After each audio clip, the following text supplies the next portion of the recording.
नमस्कार, आप देख रहे हैं बहस का नंबर 1 शो ताल ठोक के और मैं हूं आपके साथ अनुराग मुस्कान। देखिए, सुप्रीम कोर्ट के आदेश के बाद यूजीसी के नए नियम पर विवाद थमा नहीं। सुप्रीम कोर्ट ने इस पर स्टे लगाया था और अब उसके बाद एससी, एसटी, ओबीसी वर्ग के छात्रों ने नियम पर रोक का विरोध शुरू कर दिया। नियम पर रोक का विरोध कर रहे जेएनयू छात्रों ने ब्राह्मणवाद के खिलाफ नारे लगाए हैं। ऐसे में बहस जरूरी है। क्यों? क्योंकि देश में जाति पर नए सिरे से बहस छिड़ती हुई दिख रही है। इस बहस में जातियों के बीच कड़वाहट भी बढ़ सकती है। ऐसा लग रहा है कि मंडल का दौर रिपीट किया जा सकता है। कुछ पैनलिस्ट यहां पर मंडल कमीशन वाला वो दौर याद भी दिला रहे हैं। ऐसे में सवाल है कि सुप्रीम कोर्ट के आदेश को राजनीतिक चश्मे से क्यों देखा जा रहा है? इंतजार करने की जगह हवाई बातों पर विरोध का आखिर औचित्य क्या है? क्या यूजीसी मुद्दे पर जेएनयू में जातिवादी ब्रिगेड एक्टिव हो गया है? और भी कई सवाल ताल ठोक के अपने मेहमानों के सामने वो सवाल रखेंगे। हमारे साथ कई मेहमान जुड़ चुके हैं हमेशा की तरह, लेकिन उनका इंट्रोडक्शन कराने से पहले, चर्चा शुरू करने से पहले एक छोटी सी रिपोर्ट दिखाता हूं।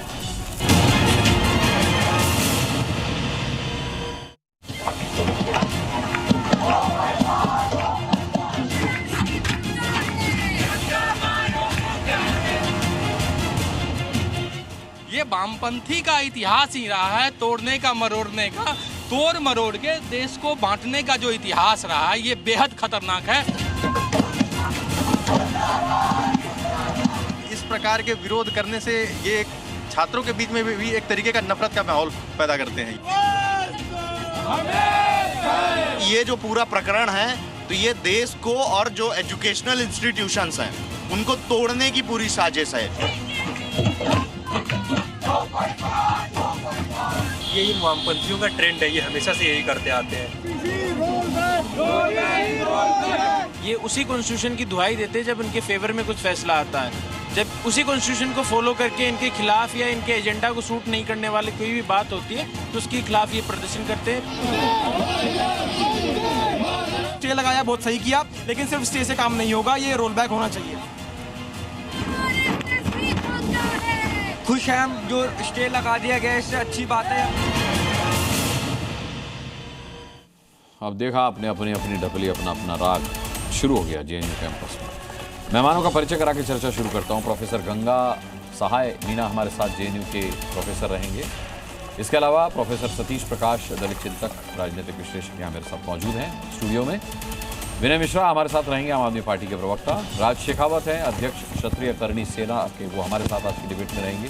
नवीन जिंदल राजनीतिक विश्लेषक के तौर पर हमारे साथ स्टूडियो में मौजूद हैं। इसके अलावा विनीत जिंदल, जो इस मामले में याचिका करता हैं, वो हमारे साथ स्टूडियो में मौजूद हैं। और आरएमएल के प्रवक्ता AK वाजपेयी हमारे साथ जुड़ चुके हैं। सभी का मैं बहुत बहुत स्वागत करता हूँ। और सबसे पहला रिएक्शन प्रोफेसर सतीश प्रकाश आपसे। बड़ा आप SC, ST, OBC के शोषण के पक्ष में आवाज़ उठा रहे थे जब स्टे आया, और जब गाइडलाइंस आई थी तब भी उनके पक्ष में बात कर रहे थे। आपको लगता है कि ये जेएनयू कैंपस में जो ढपली बजा बजा के ब्राह्मणवाद के विरोध में नारे लगा रहे हैं, ये शोषित हैं? मुस्कान जी, मेरा मानना ये कि शोषण कहीं भी है, किसी भी इंस्टीट्यूशन में है या किसी भी संस्था के अंदर, शोषण का विरोध होना चाहिए। और हम आजादी के इतने दिनों बाद अब हमको ये सोचना चाहिए कि किसी भी तरह का जो भेदभाव है, चाहे वो लिंग के आधार पर हो, यही तो सुप्रीम कोर्ट ने कहा, यही तो कल सुप्रीम कोर्ट ने कहा होना चाहिए। हाँ। और अब की बात अनुसूचित जाति, जनजाति, पिछड़े की नहीं है, छात्र छात्री ही है। सामान्य जाति का कोई भी व्यक्ति या कोई भी बच्चा। सतीश जी, आपका ऑडियो ऑन एयर नहीं जा रहा है, कुछ आपके माइक में दिक्कत है, मैं ठीक करवाता हूँ। गंगा साय मीना हमारे साथ हैं। चलिए गंगा साय मीना जी, क्योंकि आप प्रोफेसर भी हैं और जेएनयू के हैं और आप ही के प्रेमिसेस में ये सब हुआ है, आपको लगता है कि ये शोषित छात्रों ने ढबली बजा करके ब्राह्मणवाद के खिलाफ नारा बुलंद किया है? आपको लगता है कि अगर इनका शोषण कोई करेगा तो ये चुप रहेंगे? कि स्टे के खिलाफ ये ढबली लेकर के सड़कों पर निकल आए, इनका शोषण किया जा सकता है? मतलब अब आप इसको कैसे जस्टिफाई करेंगे? बड़ी अजीब बात आप कर रहे हैं कि शोषित को ही शोषित के पक्ष में खड़े होना चाहिए। अगर सभी लोग इस बात पर सहमति बनाने की तरफ बढ़ रहे हैं कि एक भेदभाव दूर करने के लिए कानून आया और उसको रोका गया है, तो हम उसके खिलाफ हैं। कानून तो आया ही नहीं था, अभी तो केवल गाइडलाइन आई थी, उसी पर बवेला कट गया। कानून आता तो पता नहीं क्या हो जाता, मंडल कमीशन तक की रिपीटेशन की धमकी दी जा रही थी पैनलों से। आप मेरी इस बात से शायद सहमत होंगे कि अगर कोई शोषित उत्पीड़ित है तो जरूरी नहीं कि उसके साथ शोषित उत्पीड़ित ही खड़े होंगे, आप भी उसके साथ खड़े हुए, सभी लोग उसके साथ खड़े हुए, उनका स्वागत होना चाहिए जो साथ में खड़े हुए हैं। क्या आप इस बात से सहमत हैं कि नहीं? बिल्कुल सहमत हूं, शोषितों के साथ तो उसको उसी नजरिए से देखिए, संविधान में प्रावधान है, इसीलिए कड़े कानून है शोषितों के पक्ष में। इसके लिए कोई अलग से कानून की जरूरत, सुप्रीम कोर्ट ने भी आश्चर्य जताया है कि इसके लिए अलग से क्यों परिभाषा गढ़ने की जरूरत है। उससे हमारी असहमति है। ठीक है, उससे आपकी असहमति हो सकती है, लेकिन ये जो यूजीसी ने जो गाइडलाइन तैयार की थी, ये भी तो हमको ध्यान रखना पड़ेगा कि यही माननीय सर्वोच्च न्यायालय के निर्देश के आधार पर हुआ है। बिल्कुल, जब तमाम याचिकाएं, लेकिन अस्पष्ट है ना वो जी, वो अस्पष्ट है। नहीं देखिए, उसमें आदेश पर हुआ लेकिन अस्पष्ट नहीं, उसमें देखिए, मेरी बात सुनिए, जब शिक्षण संस्थानों के अंदर तमाम आत्महत्याओं के जो आंकड़े कहीं ना कहीं रखे गए, तमाम याचिकाएं आई, उन याचिकाओं का संज्ञान लेते हुए माननीय सर्वोच्च न्यायालय ने यह निर्देशित किया यूजीसी को कि अब वो समय है कि यूजीसी को आगे बढ़कर के तमाम इंस्टीट्यूशन के अंदर कुछ गाइडलाइन तैयार करनी चाहिए थी। अब इसमें हमसे यह सवाल नहीं है सरकार ने उसमें गाइडलाइन के साथ थी या नहीं थी, ये एक प्रश्न चिन्ह है, क्योंकि जब किसी गाइडलाइन को किसी संस्था के द्वारा सुप्रीम कोर्ट में चैलेंज किया जा रहा था, तो मेरे लिए बड़ी आश्चर्य की बात है कि यूजीसी वहां सुप्रीम कोर्ट में अपना पक्ष नहीं रखा उन्होंने। और क्यों नहीं रखा, ये एक विषय हो सकता है। इसमें क्या बात होगी, क्यों नहीं रखा? क्यों नहीं रखा? ड्राफ्ट नहीं बन पाया, जिनसे ड्राफ्ट नहीं बन पाया, वो क्या पक्ष रखेंगे? अगर वो संस्था स्पष्ट ड्राफ्ट नहीं बन पाया, अगर वो संस्था, अगर वो चैलेंज तो यूजीसी हो रही थी ना, इसके अंदर दो चैलेंज, मैं आता हूं, मैं आता हूं, जिस संस्था ने वो नियम कायदे कानून जो भी तय किए वो गए सही थे या गलत थे, ये बाद में तय होगा। लेकिन अगर उसने कोई चीजें फॉर्म की है, इस पर बहुत ज्यादा स्थिति जो है क्लेरिफाई विनीत जिंदल कर सकते हैं, क्योंकि पिटिशनर भी हैं, वो इस मामले में याचिकाकर्ता हैं, मौजूद थे उस वक्त। विनीत जिंदल जी, सवाल ये है कि आज हम एक नए पक्ष पर डिबेट कर रहे हैं। कल इस पैनल से धमकी दी गई थी कि अब SC ST और OBC ये मिलकर केस स्टे के खिलाफ आंदोलन कर सकते हैं, सड़कों पर आ सकते हैं, और आज हमें JNU के कैंपस में वो नज़ारा देखने को मिल भी गया। सवाल ये उठता है कि क्या विशुद्ध रूप से इसका राजनीतिक इस्तेमाल, इसका राजनीतिक लाभ लेने की अब कोशिश की जा रही है? बिल्कुल अनुराग जी, बिल्कुल मैं इस बात से आपकी सहमत हूं, और इसका कारण आप समझिए, यहाँ पे दो चीज़ें जो समझने वाली बात जो है यहाँ पे है, लगातार ये कहा जा रहा है कि भाई ये जो नए रूल्स जो बनाए गए थे वो सर्वोच्च न्यायालय की डायरेक्शन से बनाए गए थे। सर्वोच्च न्यायालय की डायरेक्शंस, जिन लोगों ने वो जजमेंट पढ़ा होगा, उस जजमेंट में कहीं भी ये नहीं कहा गया था कि यूजीसी को कि किस प्रकार के रूल्स बनाने की ज़रूरत है या स्पेसिफिकली क्या करने की ज़रूरत है। उन्होंने कहा कि आप ऐसे रूल बनाइए कि अगर कोई पुराने 2012 के जो रूल्स हैं उनमें कोई वैक्यूम है, अगर कोई ऐसा गैप है जिसकी वजह से जो भी कंप्लेंट्स आती हैं उनको रिजॉल्व नहीं किया जा रहा, तो उसको आप पूरा कीजिए। उसको लेकर एक प्रपोजल आया, प्रपोजल के बाद एक कोई ड्राफ्ट तैयार हुआ, उसके बाद वो सर्वोच्च न्यायालय के सामने रखा गया। हम लोगों को लगा कि उसके अंदर कमियां हैं, हम लोग गए और उसको उसी सर्वोच्च न्यायालय ने जिनकी लगातार लोग बात कर रहे हैं कि भाई उसके बाद ही तो ये रूल्स आए थे, तो रूल सर्वोच्च न्यायालय ने नहीं बनाए, उनके अंदर गलतियां हैं, उनको ठीक करने की जरूरत है, उसी के लिए हम लोग वहां गए। अब इस बात के बाद जब सर्वोच्च न्यायालय ने स्टे कर दिया और ये कहना कि हम इसको लेके आंदोलन करेंगे, देखिए कल सर्वोच्च न्यायालय के मुख्य न्यायाधीश ने एक बहुत इंपॉर्टेंट बात है, कल सर्वोच्च न्यायालय के न्यायाधीश जो है मुख्य न्यायाधीश, उन्होंने एक बहुत महत्वपूर्ण बात बोली। उन्होंने ये बोला कि आज 77 साल के बाद अगर हम लोग जातिवाद की बात यहाँ अलग से कर रहे हैं, एक स्पेसिफिक पैरा डाल के, जिसको हम 3C की बात जिसको हम लेके गए थे, अगर हम उसकी बात करें तो कहीं ना कहीं हम पिछड़े समय में, जो पिछला समय था हमारा, हम वहां जा रहे हैं। कितना पीछे जाना? बिल्कुल। तो क्या ये बात सही नहीं है कि यहाँ पे एक चीज और रखना चाहूंगा कि जो भेदभाव, जातिगत भेदभाव की बात यहाँ सभी लोग करते हैं, क्या वो जातिगत भेदभाव सिर्फ SC ST या OBC के साथ ही होता है? वो सबके साथ होता है। और आज जो JNU में कल रात के आप जो वीडियो दिखा रहे हैं, ये भी उसी का एक कारण है, और ये भी वही है, और ये बताता है कि जो भेदभाव जातिगत होता है वो सबके साथ होता है। वो जो जिनको आप अपर कास्ट कहते हैं, सो कॉल्ड अपर कास्ट, मैं उनको कहने लगा हूं, सुनिए सुनिए सुनिए, बिल्कुल हो रहा है ना, ब्राह्मणवाद से आजादी, क्या है ये सब? डिबेट थोड़ी डिरेल हो जाएगी। सतीश जी, मैं आप ही को लाता हूं। मैं आपसे छोटी सी बात कह रहा हूं कि सुप्रीम कोर्ट के आदेश पर यूजीसी ने गाइडलाइंस तैयार की, ठीक है, अब वो अस्पष्ट थी, असमंजस में डालने वाली थी, समझ में ना आने वाली थी, तो कोर्ट ने स्टे लगा दिया और कहा कि इन्हें दुरुस्त करके लाइए। आपको ऐसा क्यों लग रहा है कि जब वो गाइडलाइंस दुरुस्त होंगी तो वो ब्राह्मणों के हक में चली जाएंगी, अगड़ों के हक में चली जाएंगी? दुरुस्त होने तो दीजिए। ये जो ढपली बजा कर ब्राह्मणवाद के खिलाफ नारेबाजी हो रही है, क्या ये आपको जल्दबाजी नहीं लगती? क्या ये आपको पॉलिटिकली मोटिवेटेड एक एजेंडा नहीं लगता? इसको कहने में क्या हर्ज है कि अगर यूजीसी गाइडलाइंस को दुरुस्त करेगा तो वो भी तो आप ही के हक में होगी? नहीं, देखिए, किसी भी तरह का रिफॉर्म का तो सब हर किसी को स्वागत करना चाहिए, लेकिन मेरा सवाल यह है कि इस आंदोलन के बाद भारत में एक नई तरह की चर्चा होगी कि अब तक जो शोषक था एक पीड़ित था, लेकिन आज कहीं ना कहीं जो शोषक है वो खुद अपने आप को पीड़ित बता रहा है, क्योंकि ये सच्चाई है। जाति भारतीय समाज की सच्चाई है। बात कर रहे हैं जैसे यूजीसी की गाइडलाइन से पहले किसी तरह का कोई कानून ही नहीं था शोषितों के खिलाफ। सतीश जी, ये तो नवीन जिंदल जी ये तो ऐसी बात कर रहे हैं जैसे कि इस यूजीसी की गाइडलाइंस आने से पहले स्कूल कॉलेजों में पढ़ने वाले छात्र छात्राओं के शोषण के खिलाफ कोई कानून ही नहीं था, जैसे उनका शोषण होता था और होता रहता था। मतलब कोई उनके लिए न पुलिस के दरवाजे खुले थे न उनके लिए अदालतों के दरवाजे खुले थे। ये तो ऐसा लग रहा है मुझे।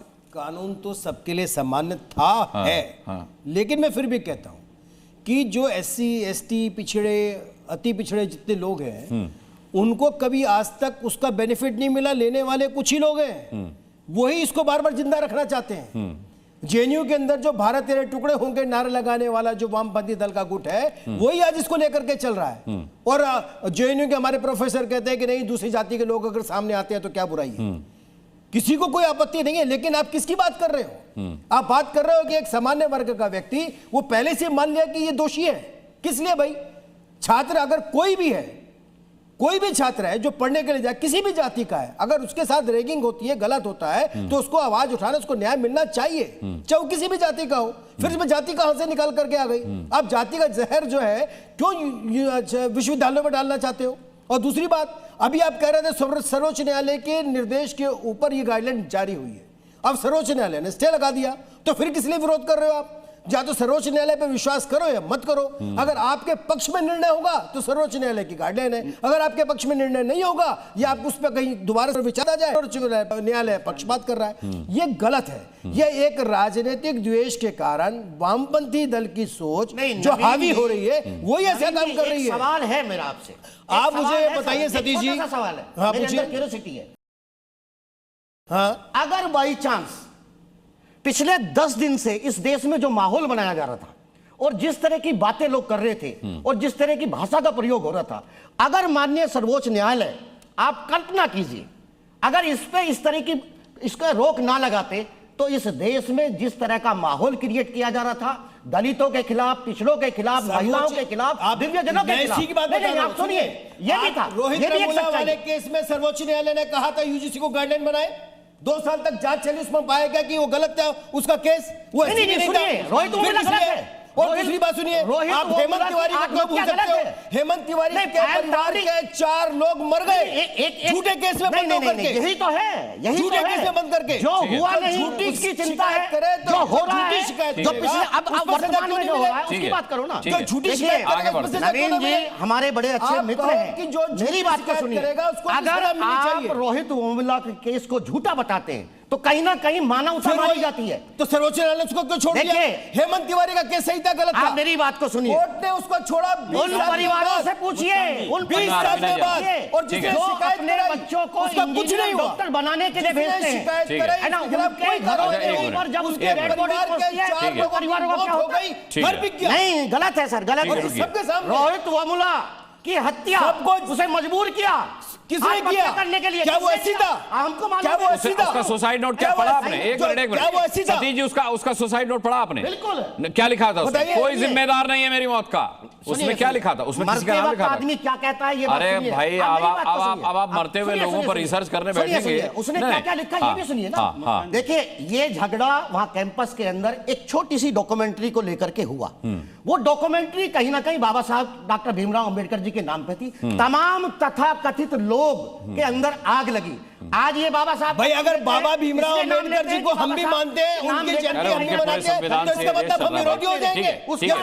मैं आगे बढ़ना, देखिए हमारे ए.के. वाजपेयी साहब, राज शेखावत और विनय मिश्रा भी बचे हुए हैं, लेकिन उससे पहले मीना जी से मैं एक सवाल पूछता हूं। मीना जी, आप जो कहनी है बात वो तो कहिएगा, मेरे एक सवाल का जवाब दीजिए कि आपके भी बड़े स्टूडेंट्स होते होंगे, जब वो कोई असाइनमेंट करके लाते हैं और आपको वो समझ में नहीं आता होगा और आप उसे पढ़ते होंगे और कहते होंगे कि यार मुझे समझ में नहीं आ रहा, इसको जरा ठीक से फिर से बना कर लाओ, तो वो क्या करते हैं? क्या कैंपस में जाके ढपली बजाकर आपके खिलाफ नारेबाजी करने लगते हैं क्या? देखिए मैं पहले मेरे सवाल का जवाब दीजिए, फिर मैं आपके सवाल का जवाब। देखिए हम तो वापस उनको समझाते हैं कि इसमें ये कमियां हैं और उसके बाद दोबारा लिखने का ऑप्शन नहीं है, बस उसमें कमियां समझाते हैं। लेकिन नहीं, हर जगह की मूल्यांकन प्रविधि होती है और जेएनयू की प्रविधि में है कि उनको हम समझाते हैं, उनकी कमियां बताते हैं ताकि अगले सेमेस्टर में वो गलती ना करें। लेकिन यहाँ पर हम जिस रेगुलेशन की बात कर रहे हैं, एक तरफ आप कह रहे हैं कि आप सुप्रीम कोर्ट को मानते हैं कि नहीं मानते, तो हम बहस क्यों कर रहे हैं इस मुद्दे पर? अगर सुप्रीम कोर्ट का हम अंध समर्थन ही करना ही है, फिर तो बहस नहीं कर सकते। हम यहाँ पर इस मुद्दे पर बात कर सकते हैं कि 2012 के रेगुलेशन के बाद 2026 के रेगुलेशन की क्या आवश्यकता थी, तो इसकी उपादेयता पे बात कर सकते हैं। और अगर एक तबका विरोध कर सकता है 2026 के रेगुलेशन का और उसके बाद सुप्रीम कोर्ट रोक लगा सकता है, तो दूसरे तबके के विरोध को आप ये कह रहे हैं कि वो तो धमकी दे रहे हैं। रोक लगाइए ना, फैसला तो नहीं सुनाया, यही तो मसला है, ये तो जीना सा अंतर है। आप रोक के खिलाफ कैसे, आप रोक के खिलाफ कैसे आंदोलन कर सकते हैं? नहीं, वो आप रोक के खिलाफ कोई यूजीसी रेगुलेशन के पक्ष में है, कोई खिलाफ में। यूजीसी रेगुलेशन भी यूजीसी की सरकार की संस्था है, उसको भी ठीक है। लौटता हूं मीना जी, आपके पास लौटता हूं, हमारे पास समय काफी है और बाकी मेहमान भी बैठे, मुझे लगता है कि हम दो राउंड यहाँ खेल चुके हैं, तो एक एक बार उनके पास भी चले जाना चाहिए। राज शेखावत जी, सवाल यह है कि स्टे के खिलाफ जेएनयू में प्रदर्शन शुरू, बाकायदा प्रायोजित सा लग रहा है, डपली बजा करके और गाना बजाना वहां चल रहा है, ब्राह्मणवाद के खिलाफ नारे लगाए जा रहे हैं। ये आपको क्या लगता है कि क्या वाकई ये शोषित और वंचितों की मांग है? क्या वाकई में वो सजग हो गए? क्या वाकई में वो अपने लिए न्याय की मांग को लेकर के डपली बजा रहे हैं? ये जो भी घटनाक्रम आप और हम सब देख रहे हैं ना, ये घटनाक्रम बड़ा ही दुर्भाग्यपूर्ण घटनाक्रम है ये। और दुख की बात है कि इस भारतवर्ष में जहां संविधान से देश चलता है, उस भारतवर्ष में सुप्रीम कोर्ट को इस गजेट को स्टे लाना पड़ता है। इस गजेट पे, यानी गजेट पे स्टे कब आता है? जब कुछ ना कुछ विसंगतियां इसमें है, और वही बात हम कर रहे हैं। हम ये कह रहे हैं कि ये जो गजेट है, इस गजेट में कहीं भी सामान्य वर्ग का जिक्र क्यों नहीं? यदि समानता की बात आप करते हो, आर्टिकल 14, 15 और 21 जो है जो संविधान का, उसमें समानता का अधिकार सबके लिए है, तो फिर इसमें सामान्य वर्ग को वंचित क्यों रखा गया? आप देखिए, इसमें जो समिति का गठन हुआ है उसमें भी सामान्य वर्ग का जिक्र नहीं हुआ है। तो हमने यही तो कहा, 19 तारीख तक इन्होंने स्टे दिया है सुप्रीम कोर्ट ने, तो हमने उसको स्वीकारा, उस निर्णय को हमने स्वीकार किया। लेकिन मैं आपसे कहना चाहता हूं साहब, ये विरोध क्यों? क्या आवश्यकता है विरोध की? भाई क्या आवश्यकता है विरोध की? मैं पूछना चाहता हूं। भाई हमारे साथ अन्याय हो रहा है तो हम हमारे अन्याय के सामने हमारी बात रखेंगे ना। इसमें ऐसे ऐसे कानून आपने डाल दिए हैं कि जिससे जो हमारा सामान्य वर्ग का छात्र है, यदि उस पर कोई आरोप लगता है तो उस आरोप के सामने अपना पक्ष तक नहीं रख सकता।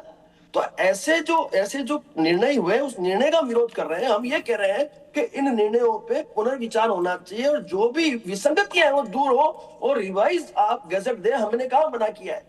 तो ये जो भी घटनाक्रम है, इससे नुकसान है, विभाजन उत्पन्न हो रहा है छात्रों के बीच में। तो विभाजन क्यों? ठीक है। तो ये जो भी घटनाक्रम है बड़ा ही दुर्भाग्यपूर्ण। ठीक है। राज शेखावत जी, मैं लौटूंगा आपके पास। ए.के. वाजपेयी साहब आरएमएल से हमारे साथ हैं। ए.के. वाजपेयी साहब, इसको देख करके, इस विरोध प्रदर्शन को देख करके मुझे वो कहावत याद आ गई कि पिंड बसा नहीं उचक के पहले लग गए। अभी कोई फैसला नहीं हुआ, क्या लगता है आपको उसके बावजूद विरोध की हवा कौन फैलाना चाहता है, कौन भड़काना चाहता है ये आग? अनुराग जी, आप तो बहुत सीनियर पत्रकार हो, बहुत एक्सपीरियंस पत्रकार हो। एक बार बताओ, संविधान में 19(1) आर्टिकल खत्म हो गया क्या? मतलब कोई प्रोटेस्ट नहीं कर सकता, ये हो गया क्या आज से? अरे भाई, उनकी स्वतंत्रता है। प्रोटेस्ट आप किसके खिलाफ कर रहे हैं? स्टे के खिलाफ या फैसले के खिलाफ? सवाल ये भी है ना सर। ये है जो प्रताड़ित वर्ग है, सदियों से प्रताड़ित है, ये उसकी आवाज है। वो डरे हुए हैं कि अगर हम इकट्ठे नहीं होंगे तो ये फिर गड़बड़ हो जाएगी। इस सरकार को साधुवाद देना चाहिए कि इस सरकार ने कम से कम उनकी चिंता की। अब एक चीज अगर निकल के आई है, जुडिशियल स्क्रूटनी में अगर चली गई है, तो वो बेचारे विरोध भी ना करें। मंडल कमीशन की हम लोग वकालत शुरू से किया करते थे, और मंडल कमीशन इस देश में लागू हुआ बकायदा, उस वक्त भी यही माहौल था। कम से कम एक चीज का तो ध्यान रखो, जो एडमिटेड फैक्ट है कि युगों से, सदियों से शोषित रहा है ये वर्ग, सामाजिक अन्याय इनके साथ हुआ है, और उस सामाजिक न्याय को दिलाने के लिए ये अगर एक गाइडलाइन सरकार लेके आई है, क्या कहा इन्होंने, कास्ट डिस्क्रिमिनेशन नहीं होना चाहिए। तो ये तो कॉन्स्टिट्यूशन का मैंडेट है, कॉन्स्टिट्यूशन ऑफ इंडिया का मैंडेट। तो फिर गाइडलाइन लाने की क्या जरूरत थी जब कॉन्स्टिट्यूशन का मैंडेट है? तो नहीं, फिर गाइडलाइंस की क्या जरूरत थी? कॉन्स्टिट्यूशन के वायलेट कर दोगे क्या? सुप्रीम कोर्ट एग्जामिन करेगा। सुप्रीम कोर्ट ने डायरेक्शन दी कि भाई इससे को ठीक करके लाइए। पहले आपने जो 2012 का है उसमें कुछ ढील ढालपन है, उससे और बल्कि बढ़ता जा रहा है मामला। तो उसके बाद ये ठीक होके अगर आया, सुप्रीम कोर्ट एग्जामिन कर लेगा। लेकिन ये क्या आर्गुमेंट हो गया कि प्रोटेस्ट भी नहीं कर सकते भाई इस देश में? आप कह दीजिए आज कि किसी तरह का कोई प्रोटेस्ट। अरे मैं तो कह रहा हूं मुद्दे पर प्रोटेस्ट कीजिए। ये मुद्दा स्टे कोई मुद्दा होता है क्या वाजपेयी जी? वाजपेयी जी, स्टे कोई मुद्दा होता है क्या? और अभी कुछ दिन पहले इंडिया गेट पर भी एक प्रोटेस्ट हुआ था बच्चों का, जेनजीज का। आपको ध्यान है ना उसके पीछे क्या था? नहीं, आप वो जेनजीज का प्रोटेस्ट याद है ना, इंडिया गेट वाला? उनके भी हक में बोलेंगे क्या आप? उनको भी अधिकार था प्रोटेस्ट करने का। फिर क्या हुआ? सामाजिक न्याय की जहां अवहेलना होगी हम उसके साथ खड़े होंगे। और ये सरकार का ही स्लोगन है, सबका साथ सबका विकास। सरकार लेके आई है, कोई और लेके नहीं आया।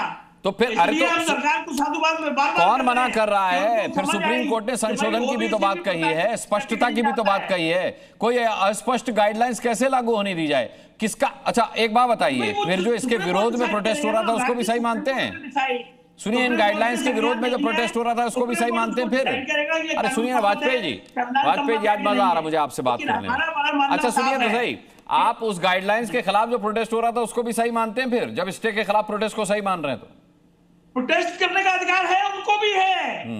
ये आप बिल्कुल सही मानिए कि प्रोटेस्ट का अधिकार उनको भी संवैधानिक अधिकार है भाई। ये नहीं छीन सकते, ये नहीं छीनेगा, कोई भी करे, स्वतंत्रता है। अगर वो ढपली बजा रहे हैं तो ये नहीं स्वतंत्रता है। मैं शोषण के हमेशा विरोध में खड़ा हुआ हूं, चाहे वो किसी के पक्ष में हो। लेकिन मेरा सवाल यहाँ पर ये है कि अगर ब्राह्मण लोग अगर अगड़े उस गाइडलाइन के खिलाफ प्रोटेस्ट करेंगे तो एक मैसेज ये जा रहा है कि जैसे वो अपने दलित पिछड़े भाइयों के खिलाफ हैं। अगर उस स्टे के खिलाफ दलित और पिछड़े लोग प्रोटेस्ट करेंगे तो इसका मतलब ये संदेश जा रहा है कि वो अपने अगड़े साथियों के खिलाफ हैं। सुप्रीम कोर्ट ने यही तो कहा है कि सब मिलजुल कर रह रहे थे। अलग अलग हॉस्टल्स की मांग क्यों? सब एक ही हॉस्टल में रह रहे, उसमें दिक्कत क्या है? जो शिकायतें आती थी उनका निपटारा किया जाता था। नहीं, देखिए मैं इससे सहमत हूं। वाजपेयी जी पूरा कर ले। अवहेलना ना करो, प्रोटेस्ट कोई भी करे, हम तो उनके लिए भी करें। आप प्रोटेस्ट पर अटक गए, आपकी सुई वाजपेयी जी, आपकी सुई प्रोटेस्ट पे अटक गई। मेरी सुई बिल्कुल नहीं अटक गई। मेरी सुई बिल्कुल सीधी है कि जो समाज का वर्ग प्रताड़ित है, अगर प्रताड़ना रोकने के लिए, कास्ट डिस्क्रिमिनेशन रोकने के लिए अगर कोई गाइडलाइन बनी है तो उसका सबको समर्थन करना चाहिए।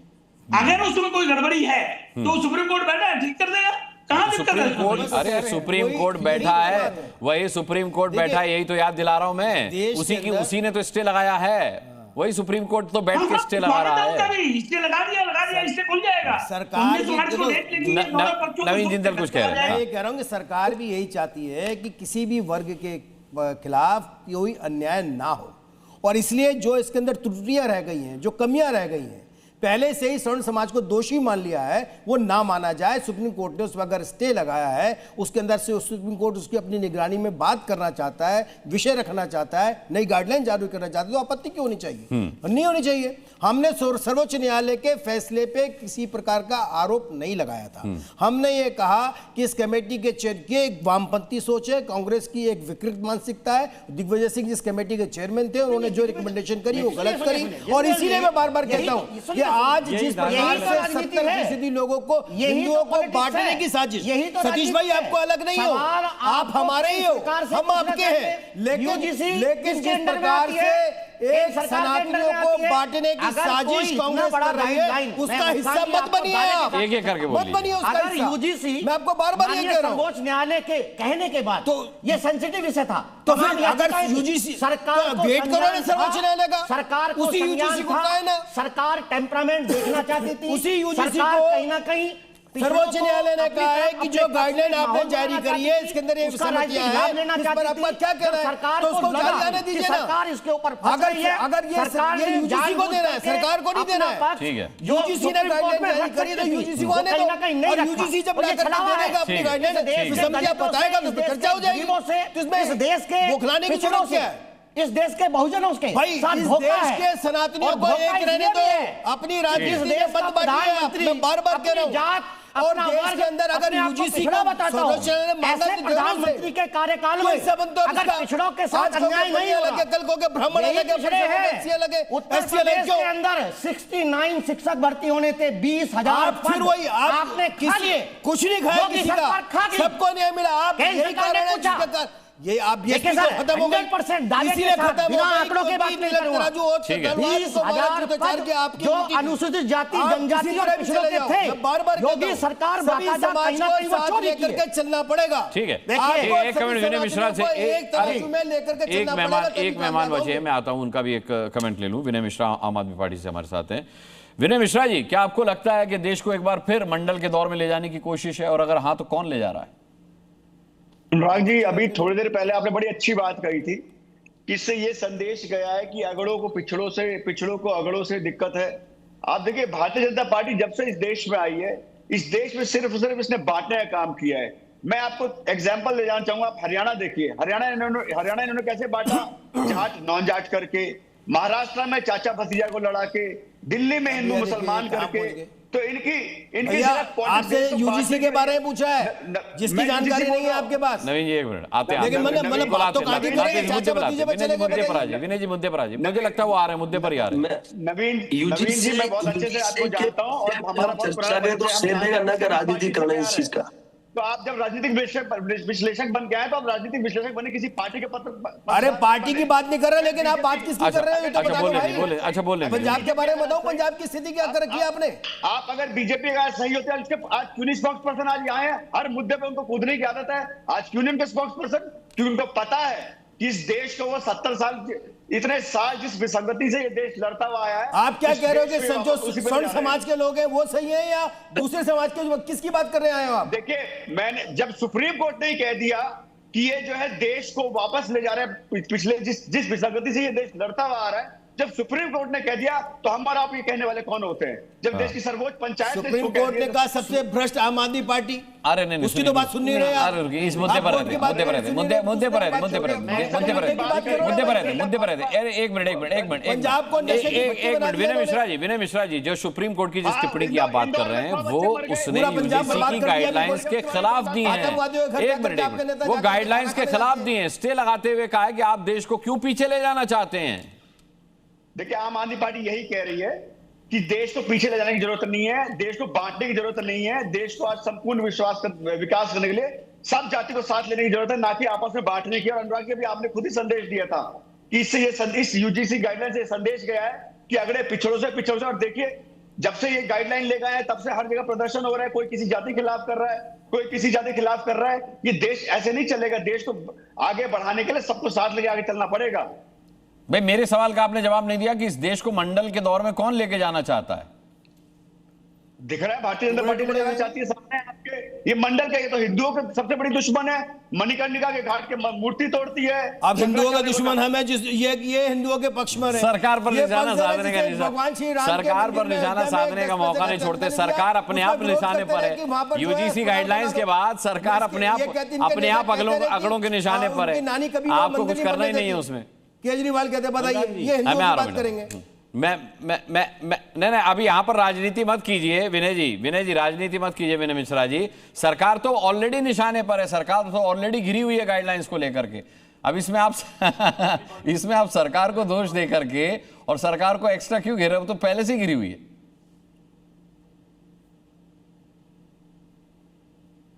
चलिए विनय जी के पास अभी कुछ कहने को है नहीं। मैं मीना जी कुछ कहना चाह रहे हैं। जी मीना जी। देखिए मेरे ख्याल से हमारे साथ विनीत जी भी है, अच्छी बात है। तो हम इस पे बातचीत को केंद्रित करें कि इन रेगुलेशंस में वास्तव में कोई कमी थी। जहां से हम देख रहे हैं कि यूजीसी के रेगुलेशंस में 2012 की तुलना में 2-3 नई चीजें जुड़ी जो बड़ी इंपॉर्टेंट है, और जो सरकार सोचती है कि एक इंक्लूसिव, एक समावेशी सोच के तहत, जिसमें ओबीसी को शामिल किया गया, महिलाओं को शामिल किया गया, ईडब्ल्यूएस को शामिल किया गया, विकलांग को शामिल किया गया, एससी एसटी के अलावा इन तबकों को जोड़ा गया, तो एक तरह से ज़्यादा इंक्लूसिव है 2026 का रेगुलेशन। दूसरी बात यह है कि 2012 का परामर्शदात्री ज़्यादा था, उसमें अगर कोई गलती करता है तो उसको सजा का प्रावधान नहीं था। अगर इसमें कोई गलती करता है, कोई दोषी पाया जाता है तो उसको सजा का भी प्रावधान किया गया है। दूसरा टाइम बाउंड किया गया। तीसरा टाइम बाउंड, पहले क्या था कि कोई टाइम बाउंड नहीं था, चल रहा है कि कोई बात चल रही है, कोई जांच चल रही है, विद्यार्थी का पूरा टाइम चला गया उसी में। अब टाइम बाउंड है, जल्दी से अगर आपने दोष किया है तो ठीक है, नहीं किया है तो आप पढ़ाई करिए, उससे मुक्त रहिए। तो इसमें इतनी अच्छी बातें हैं, एक इंक्लूसिवनेस है, तो फिर उसमें आपत्ति क्या है? उसमें आपत्ति क्या है? ठीक, विनीत जी को जवाब। अनुराग जी, मुझे लगता है शायद मैं अपनी बात कर रहा था तो मेरा सबसे पहला सवाल ही ये होने वाला था कि हम जो लोग यहाँ पे खड़े हैं, क्या हम लोगों ने 2012 का और 2026 का रूल देखा है अच्छे से? तो सबसे पहली बात है, मुझे लगता है कि बहुत सारे ऐसे लोग हैं जिन्होंने 2012 और 2026 का रूल देखा ही नहीं, और हम लोग यहाँ आके बहस करने लगते हैं। तो सबसे पहले समझने वाली बात यह है कि यहाँ पे प्रॉब्लम किस चीज को लेकर है। प्रॉब्लम 2012 वाले रूल में नहीं थी, और मैं आज भी कहता हूं कि नहीं थी।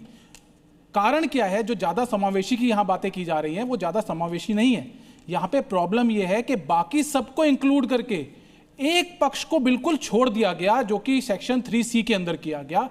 बाकी किसी सेक्शन से, सेक्शन 3E की बात करें आप, उसके अंदर बात करेंगे, उसके अंदर भी यही प्रॉब्लम है कि जब आपने एससी एसटी ओबीसीज को एक पक्ष में रख दिया और आपने कहा कि उनके साथ जातिगत अगर कोई भेदभाव होता है, एक सेकंड रुकिए ना, देखिए बहस करने का तरीका होता है, देखिए बहस करने का तरीका होता है, 30%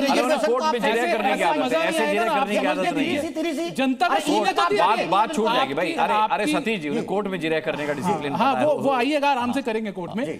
तो यहाँ पे देखिए समझने वाली बात है कि 3 कास्ट को एक साथ रखा गया और ये कहा गया कि कास्ट डिस्क्रिमिनेशन इन लोगों के साथ होगा तो उसको कास्ट डिस्क्रिमिनेशन कहा जाएगा। सवाल इसी के ऊपर है। और आप जो ऑर्डर आया कल सर्वोच्च न्यायालय का, उसका ऑर्डर का पैरा नंबर 5 अगर आप पढ़ेंगे तो सर्वोच्च न्यायालय ने इसके ऊपर बहुत गंभीर चिंता जाहिर की कि ये कहीं ना कहीं बहुत गलत है। जिस तरीके से यहां कास्ट को डिवाइड करने की बात यहां पे सामने नजर आ रही है, क्योंकि आपने सिर्फ एक पक्ष को बाहर रख दिया और कहीं ना कहीं ये मैसेज जाता है, अगर कोई व्यक्ति, कोई नया बच्चा जो कि स्कूल से यूनिवर्सिटी में आ रहा है और हमारे देश का भविष्य है, अगर वो इस तरीके के रूल रेगुलेशंस को पढ़ेगा तो कहीं ना कहीं ये मैसेज आता है कि एक पक्ष है जो इन 3 पक्षों के खिलाफ काम कर रहा है। तो ये गलत है।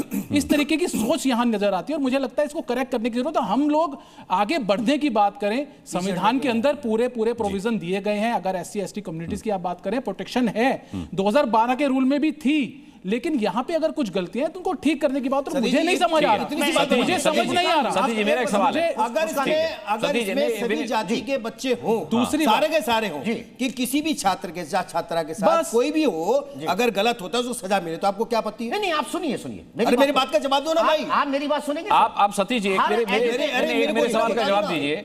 मैं इस डिस्कशन को काफी लंबे समय से कर रहा हूं, तो एक इस तरीके की भी आवाज आई, क्या आप पिछड़ों को, दलितों को, SC ST OBC के शोषण का मापदंड इसको मानते हैं कि यूनिवर्सिटीज में जो डिसीजन मेकिंग पोस्ट्स हैं वो कितनी बैकवर्ड क्लास के पास हैं? क्या इसको आधार मानते हैं आप? नहीं, 100%।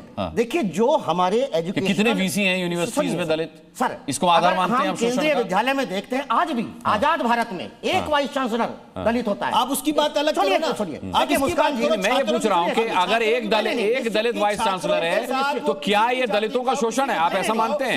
आप एक मिनट, क्या आप इसे शोषण मानते हैं कि एक VC है दलित? क्या रिप्रेजेंटेशन आपने संविधान में क्या कहा था?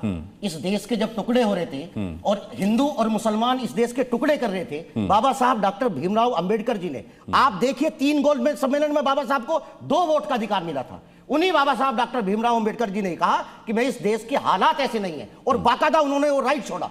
बाबा साहब डॉक्टर भीमराव अंबेडकर जी ने आरक्षण नहीं मांगा, उनके पास 2 वोट का अधिकार था। लेकिन जब उनको लगा, गांधी जी ने जिस तरह की चिंता जाहिर करी, तो बाबा साहब डॉक्टर भीमराव अंबेडकर जी ने कहा कि ठीक है, अगर आप हमारे थोड़े से अधिकार सुरक्षित करते हैं, क्योंकि ये संसाधन विहीन समाज है। सरकार ने क्या जी, देश के राष्ट्रपति और प्रधानमंत्री पीछे भी पिछड़े हैं जी, कोई आगे से नहीं दलितों की है, और क्या सीरियस हो जाओ, हर एक जगह आप उनके हितों का मुद्दा है, आप सब जगह की बात है,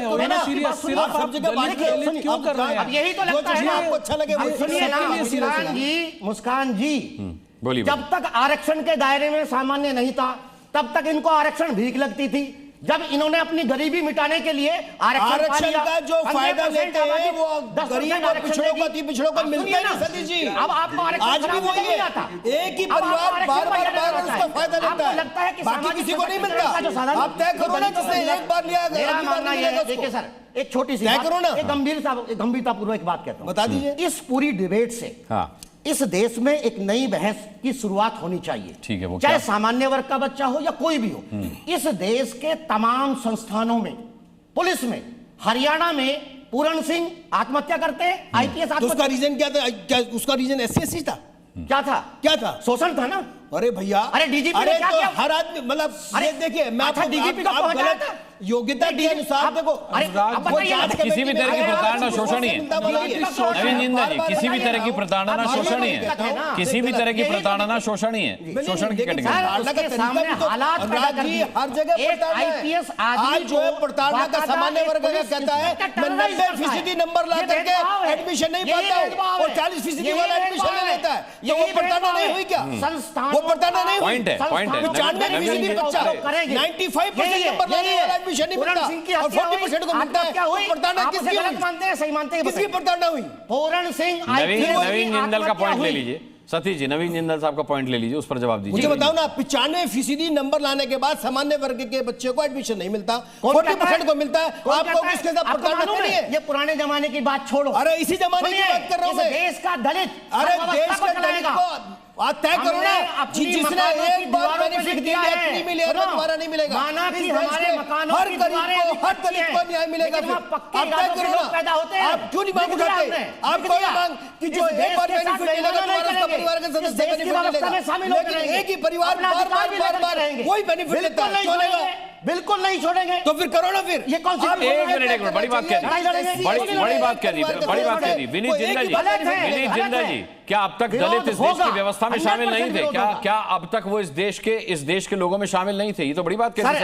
क्या हम इस देश की व्यवस्था में शामिल होकर रहेंगे? क्या ये व्यवस्था से बाहर थे? एक मिनट, व्यवस्था इनके लिए तो अलग से व्यवस्था की गई आरक्षण की, ये कैसे कह रहे हैं कि हम व्यवस्था में शामिल होकर रहेंगे? ये तो ऑलरेडी व्यवस्था में शामिल है। अनुराग जी, बड़ा समझिए, एक मिनट, एक चीज को समझिए।